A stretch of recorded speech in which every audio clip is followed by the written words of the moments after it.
Hello नमस्कार साथियों, आप सभी का मैं विमला परिहार स्वागत करती हूँ फूलपति वाली क्लास में। आज 4 अगस्त 2023 को सुबह सुबह कुमार गौरव सर ने क्या करवाया था। चलिए साथियों, मैं आपको फटाफट से रिवीजन करवा देती हूँ।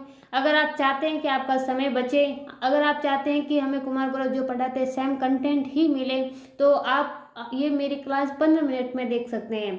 चलिए साथियों, बिना समय व्यर्थ किए पहले क्वेश्चन पर। वर्ष 2023 की फॉर्च्यून ग्लोबल 500 की सूची में शीर्ष स्थान किसे मिला है, तो कौन सी कंपनी है, तो वो है वॉलवर्थ कंपनी। ये कहाँ की कंपनी है, तो यूएसए की कंपनी है और ये लगातार 10वीं बार बनी है। इसमें भारत को कौन सी रैंक मिली है, तो भारत को कौन सी मिली है, तो 88। और किस कंपनी को मिली है, तो रिलायंस कंपनी इंडस्ट्रीज को मिली है। चलिए नेक्स्ट क्वेश्चन, ललन टॉप बात पर। नवीनतम महारत्न कंपनी में भारत को कौन से रैंक मिले, तो 12वें मिले हैं। किस कंपनी को, आरएसी को। ट्विटर के नए सीईओ कौन है, तो वह है लिंडा याकरीना। और इसका लोगो क्या है, तो ये है एक्स। पहला हाइड्रोजन आंतरिक दहन संचालित ट्रैक कौन सा किसने बनाया, तो वो किसने बनाया, तो रिलायंस द्वारा बनाया गया। रिलायंस इंडस्ट्री द्वारा लॉन्च कंप्यूटर गुड्स ब्रांड का क्या नाम है, तो इंडिपेंडेंस। चलिए नेक्स्ट क्वेश्चन पर। हाल ही में दुनिया की सबसे बड़ी 16 मेगावाट क्षमता वाली विशाल पवन टरबाइन कहाँ स्थापित की गई है, तो कहाँ की गई है, तो ये की गई है चीन में। चलिए देखते हैं देखते हैं इसके उद्देश्य क्या है। तो इससे क्या है, स्वच्छ ऊर्जा मिलेगी, साथ ही साथ कार्बन उत्सर्जन कम होगा। चलिए देखते हैं अब ललन टॉप। चीन का शोक किस नदी को कहा जाता है, तो वो है हुआंगहो नदी। इसे येलो रिवर भी कहा जाता है। एससीओ का मुख्यालय कहाँ पर है, तो वो है बीजिंग में। इसकी स्थापना 1996 को हुई थी। इसका पहले नाम क्या था, संघाई 5। इसके 9 सदस्य हैं और नवीनतम सदस्य देश कौन सा है, तो वो है ईरान। एससीओ का 2023 में मेजबान देश कौन सा है, तो कौन सा है, वो भारत है। ठीक है। एससीओ के विदेश मंत्रियों की बैठक कहाँ हुई थी, वो हुई थी गोवा में। ठीक है। अब देखते हैं कि प्रिंस जॉर्ज डैम कहाँ पर है, किस नदी पर, तो ये यांग डिशी नदी पर है। यह चीन की नदी है। इसे एशिया की सबसे लंबी नदी कहा जाता है। चीन की मुद्रा का नाम क्या है, तो रेम्बेनिक मुद्रा है, या इसे युवान भी कहा जाता है। चलिए नेक्स्ट क्वेश्चन पर, तीसरे क्वेश्चन पर। हाल ही में CSIR-NAL ने जिलों से खरपतवार हटाने के लिए जल दोस्त एयरबोट कहाँ से लॉन्च किया है, तो कहाँ से लॉन्च किया है, तो बेंगलुरु से लॉन्च किया है। ठीक है। अब देखते हैं कि CSIR की फुल फॉर्म क्या है, तो council of scientific and industrial research. इसकी स्थापना कब हुई थी, तो 1942 को। इसके अध्यक्ष कौन होते हैं, प्रधानमंत्री इसके अध्यक्ष होते हैं। और वर्तमान में इसकी महानिर्देशक कौन है, तो वो है नल्ला थम्मी क्लाइसेल्वी। और ये क्या है, तो ये पहली महिला है। ठीक है। अब देखते हैं ललन टॉप बातों के बारे में।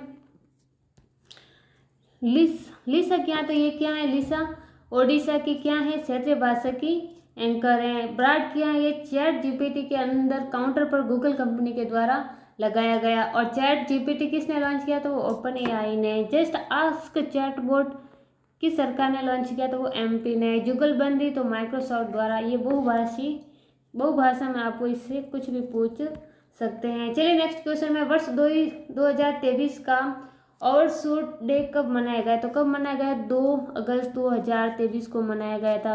अगर मनुष्य के संसाधनों की मांग प्रकृति के द्वारा आपूर्ति की जाने की क्षमता से अधिक हो गई है, इसका अर्थ है। ठीक है। चलिए देखते हैं कि इससे सकारात्मक प्रभाव होगा या नकारात्मक। अगर अर्थ ओवरशूट डे साल में जनवरी से दिसंबर की ओर बढ़ता है, तो पर्यावरण पर क्या होगा, पर्यावरण पर सकारात्मक संकेत हैं। इसकी शुरुआत कब हुई थी, तो 2006 में। चलिए देखते हैं ललन टॉप बातों के बारे में।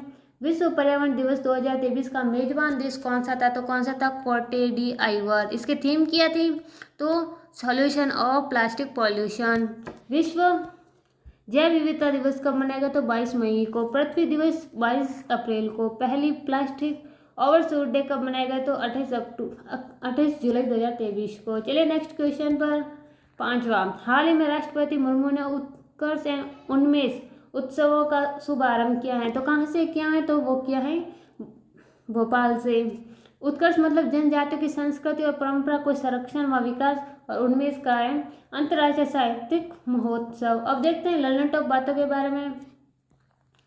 तो निर्विरोध निर्वाचित होने वाले हमारे पहले राष्ट्रपति कौन थे? तो वो थे नीलम संजीव रेड्डी। राष्ट्रपति के निर्वाचन मंडल में कौन कौन शामिल होता है? तो निर्वाचित एमपी और एमएलए। और चुनाव निर्वाचन मंडल का जो हमारे संविधान में उल्लेख 54वें अनुच्छेद में है। सूरीनाम सर्वोच्च अवार्ड किसे मिला? तो ये भी हमारे राष्ट्रपति जी को मिला है।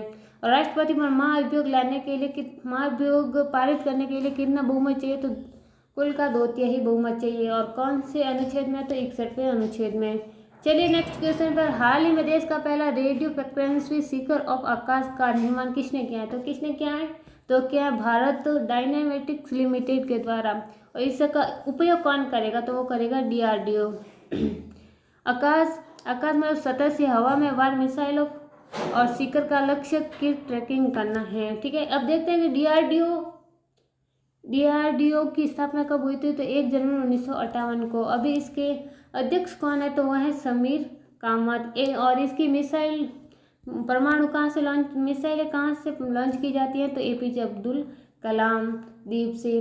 ठीक है, और इसका ध्येय वाक्य क्या है? तो बलस्त मूलम विज्ञानम। ठीक है, देखते हैं अब ललन टॉप बातों के बारे में। एशिया की सबसे बड़ी हेलीकॉप्टर का निर्माण करने वाली फैक्ट्री कौन सी है? तो वो कौन सी है? HAL। और कहाँ से की? तो तुमकुर कर्नाटक से। HAL द्वारा बनाया गया हल्का लड़ाकू हेलीकॉप्टर कौन सा है? तो कौन सा है? वो है प्रचंड।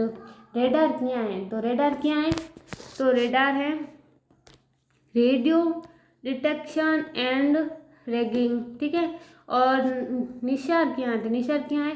तो NASA ISRO synthetic aperture radar. ठीक है, चलते हैं नेक्स्ट क्वेश्चन पर।